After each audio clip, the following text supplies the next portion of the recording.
cryptography. I believe it's zipped together as one file. So what we need you to do is download those two files from the wiki and then complete them, incorporating both signed and unsigned division inside those units. You will see that multiplication is already done there for you, so you don't need to touch that code yet, but just use it as a guide for how you should be implementing your signed and unsigned division as well. And we'd like you to use the test_ncycle.d file to simulate your n-cycle unit. Please use a good test bench and simulate a few good test cases, so we are convinced that your unit actually works correctly under all sorts of cases, including edge cases. Right?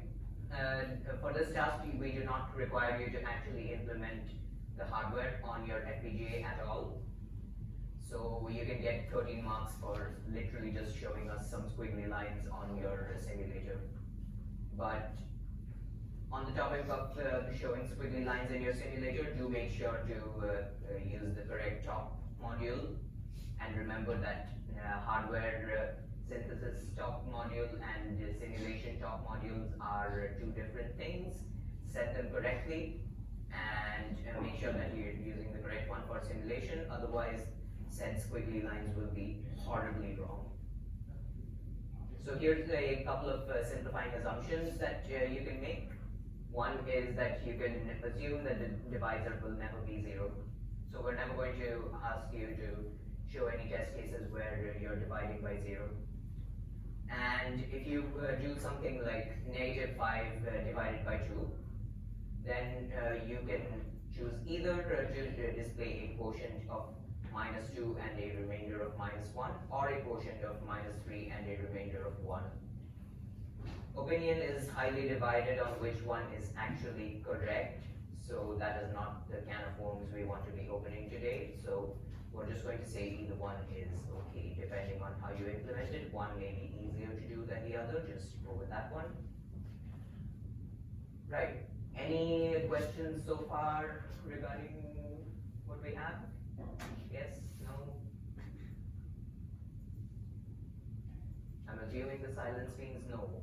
In that case, yeah, here's just a few different test cases that you might want to try.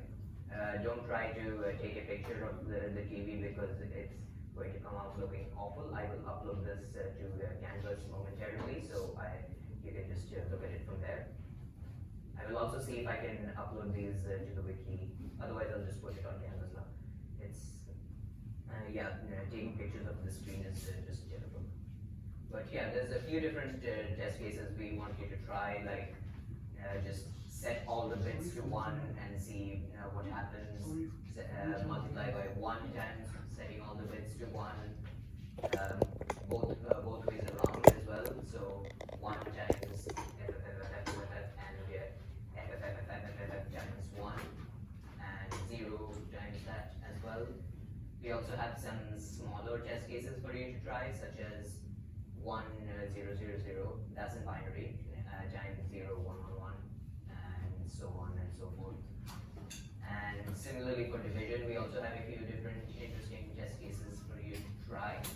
Do note that none of the division test cases involve dividing by 0, because that is not something that is required for this lab anyway. Right. Now comes the fun bit. This is where you take what you did in your simulation, which is your n-cycle unit, and then you will actually put it into your CPU, and you will see it actually functioning in the context of a more full system, where it makes a ton more sense than just Vivado simulators or whatever it's called, XSim, I believe. So here's where it gets slightly different for ARM and RISC-V. So for you folks, for I believe the 2 of you, quite literally, that are doing RISC-V, you can see the requirements table is much shorter. Why is that? Because for RISC-V, we ask you to implement the mul instruction and the divu instruction, which is unsigned division. And 32-bit version of these are sufficient. You don't need to go into the long 64-bit versions of them. And you'll notice that divu is actually part of the standard multiply extension, so you don't need to bodge anything together. You just implement the standard divu instruction. You can follow the instruction format as given in the documentation that you have. So we do not require you to do div, which is sign division, or the multi-H variant, or the rem instructions, although they won't be much effort to implement. Except for the multi-SU, but if you want my advice, just hold off on doing it, and you can spin it off as an enhancement for that. Right? Just save the 5 minutes of work. Now we get to ARM, which is the interesting, and I say interesting in air quotes, one. So we'd like you to implement the mul and div instructions, with the issue being that ARM v3 doesn't actually have a div instruction. So remember how I said for RISC-V you don't need to bodge things together? For ARM, unfortunately, you do need to bodge things together somewhat. So what we'd like you to do is to look at the multiply accumulate MLA instruction format, and we would like you to use that instruction format for division. So you use the same opcode, you use the same register descriptions and everything, and all that happens is you use the same machine code for an MLA, but you will assume that that means division. So yeah, in your if you just write division code in your game simulator, and it won't work. So you write multiply accumulate code, and then you will get the hex code for that, the machine code, and then your CPU will assume that that actually means division. Now the issue with doing this is that the kill simulator has no idea you're doing a bodge of such catastrophic proportions. So what you need to do is, as soon as you get to an MLA, a multiply accumulate instruction, you stop your simulation, right? You stop it after it's done with the multiply accumulate, and then you have to manually go into your registers or memory, your registers probably in this case, and then you manually modify the result to what it would have been if it were a division, right? Because the simulator will assume that you want to do a multiply accumulate. So you let the simulator do its thing, you let it be happy, and then you come in and actually fix things. You put in the actual result from a division, and then you continue with your simulation. But other than that, there isn't really that much particularly offensively bad about the ARM version. This one, you can assume that div is going to be just unsigned division, and you might, the keen item you will have noticed that multiplication usually will set the Z and N flags, which we do not require of you this lab. You can do it if you want, but it's not going to be tested. And just like RISC-V, we do not require you to do the long multiplication instructions like signed mul long, unsigned mul long, etc. Okay, clear this part? Yes? Any questions? Throw up your hands. So on that tree, Yes. Oh. I mean, if you ask me, all of the labs specified is easier, but I do that also. yeah, it's a balance. Right. So here's some stuff that's common to both ARM and RISC-V.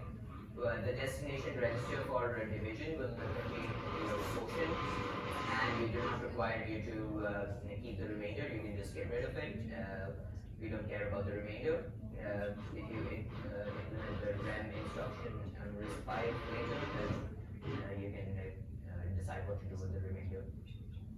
And ARM and RISC-V model instructions are both 32-bit. So this means that there is no difference between signed and unsigned multiplication in 32-bit. I believe the lectures will have covered why this is the case, and if not, it's fairly easy to convince yourself by just trying some test cases. So what we need you to do is modify the control unit to generate the start and end cycle off signals, and you can use the complement of busy as the program counter's write enabled. So what this will do is basically say that while your end cycle unit is busy doing its multiplication, then your program counter's write enable will be disabled. So this means that while your multiplier is doing multiplication or division or whatever the case may be, your program counter will not be counting on. Which makes sense because that's what we want. We want it, the multiplier to have time to do its thing. As the name implies, it's a multi-cycle operation. So it needs more than one cycle to complete, and you need to be able to stop the program counter from counting up, because you'll either skip instructions or you'll go before the multiplier is actually done producing a correct result. Right, so you just drop your end cycle unit into your CPU, and then you make the appropriate data path connections, and of course we'd like you to write an assembly program to demonstrate these functions that you have implemented. So if you were wondering what on earth I was talking about with the end cycle unit, this is what it actually looks like. It looks somewhat similar to an ALU, but slightly more complicated. So on the left you have, of course, your two operands, your operand 1 and your operand 2. These are, of course, the two things you'll be multiplying or dividing together.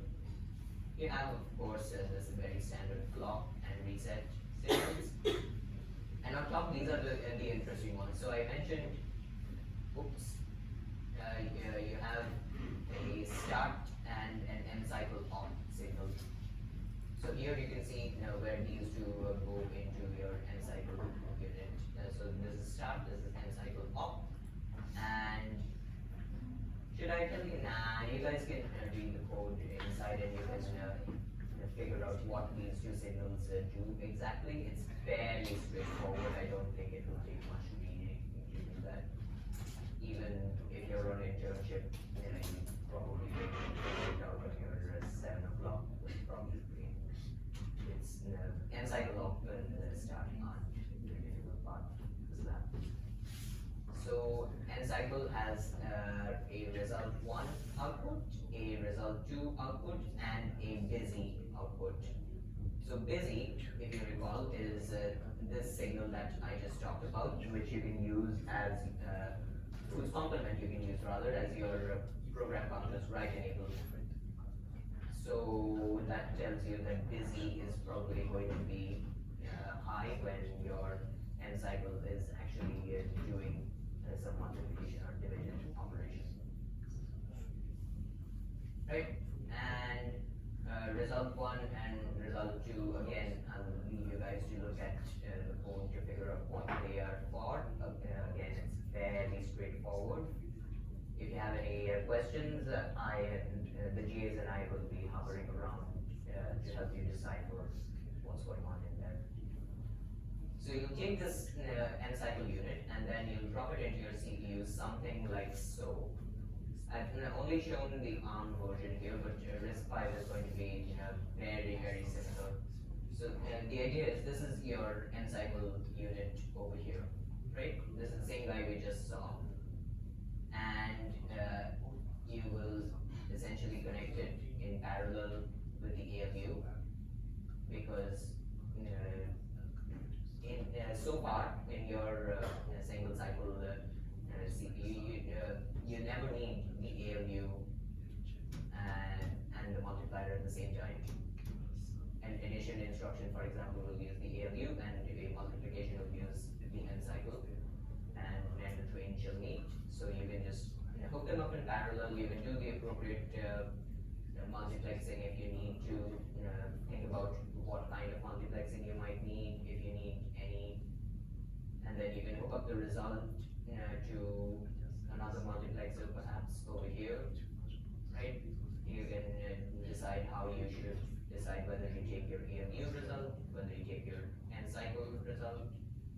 You can connect all the appropriate signals from your control unit to your n-cycle control signals, so your start and end cycle locks. You can decide how you should design those signals, how they should be generated, what the conditions should be, and so on and so forth. Of course, connect, clock, and reset appropriately, fairly basic. And yeah, and then you can just connect it to your data registers, and you make all the connections appropriately. Right. So, like I said, I've only shown the ARM version, but RISC-V is basically exactly the same, so it's not that different. The only difference with the RISC-V version is not having to cannibalize your multiply accumulate instruction. So yeah, that's the only difference for you. Yeah, and the final task we have for you in this lab is some performance enhancement to n-cycle. So we'd like you to, as the name implies, improve the performance of the given sign multiplier that we have inside n-cycle that we've already given to you. So there's a few different things you can do. You can, for example, reduce the number of cycles required to multiply two numbers by increasing the hardware use. We've deliberately designed it to be pretty dang terrible, so there's a lot of room for improvement of performance. You can do something like optimize your hardware so that it only uses a single header for multiply and divide. You could perhaps even use the ALU for this because, like I said, when you're doing a multiply, you're never doing an add at the same time. But wiring it up to the ALU is a pain and a half, and I'm not entirely sure it's worth it. Another thing you can do is implement Booth's algorithm, but I am not going to explain Booth's algorithm at all. If you go down that path, that is entirely self-learning for you guys. We're not going to really help you with that too much. And another thing to notice, please do not implement a single cycle multiplier using the Verilog star multiplication operator, because that will defeat the entire purpose of this lab. So when you use this start operator in Verilog, what the synthesis tool will do is it will actually start using some of the built-in multipliers already on your FPGA. So if you look at the specs for your FPGA, you'll notice it has something called the DSP slices, or digital signal processing slices. These contain single cycle multipliers which are designed to be able to multiply numbers really, really fast. And it contains a lot of them because the idea is if you have hundreds of DSP slices, then you can use them to, for example, do matrix multiplications where you might need to do a ton of multiplications all at once. And because it has so many of them, you can just run many hundreds of multiplications concurrently, like at the same time, literally. This isn't multi-threading. Oh, it's actually this time sliced and it's not actually in parallel. No. This is real concurrency. But I digress because you are not allowed to use that. Please do not use the Verilog multiplication operator. I repeat, do not use the Verilog star multiplication operator. This will defeat the whole purpose of the lab because you won't be designing a multiplier, you will just be using the one that's already on the FPGA. So the expectations we have of you for this lab are, of course, to fully understand n-cycle, which is the file that we've given you, including all the provided code, if you haven't modified any of it, right? You should fully understand the multiplication algorithm used, which could be the one that we give to you. It could be something like Booth's algorithm. It could be something completely different that you may have found. So understand the algorithm you've used, as well as any enhancements you may have done to it, if it's not a standard one. Right? You should be able to explain this algorithm on paper by handwriting all of the steps, and you should be able to walk through test cases and explain how the algorithm works. You should know all of the modifications you've done to your CPU from lab 2 onwards in order to support this new hardware, and you should be able to explain the advantages and trade-offs of your design decisions and algorithm choices. I'm sure Prof will have talked at much length about design trade-offs and Pareto optimality and how increasing one thing will decrease something else. So you never really, almost never can you get something that's ideal for all scenarios. For example, there's always going to be a trade-off between performance and area, because you can always throw more hardware at a problem. Well, to a point, but you can throw more hardware at a problem, and you can make your solution faster, but then you need more area, and more area means more silicon, and silicon is expensive. So it's a trade-off between performance and cost. That's why your high-end CPU will cost more than your low-end Pentium, for example. So yeah, that's pretty much what we expect from you for this lab, and that's the end of the slides. Any questions about this lab? Yes. How are you testing the performance? How are you gauging that? Number of cycles. Okay. That's How do you test? How do you see it? during the demonstration, you will have to explain the algorithm that you're using for multiplication, as well as demonstrate that it is doing it in n number of cycles, which is less than what the original one was.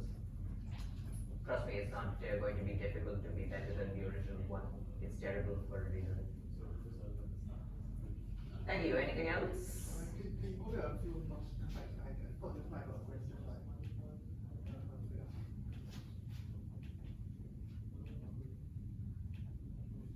no. After. What? Never mind, it's okay. It's not very now.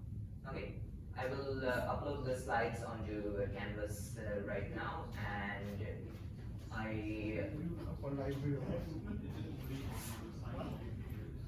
Sorry? not for division, improvement only to your sign multiplication. Sorry? Yeah, which is already implemented for you. So you improve that. Yeah. I only got one midterm last Friday.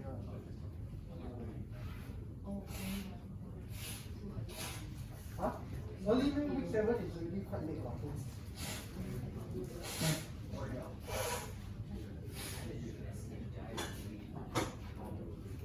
If you read the fun part, maybe can. Huh? That is for the midterm. But it was online, like exemplify kind of thing. Well, no, the spec I've already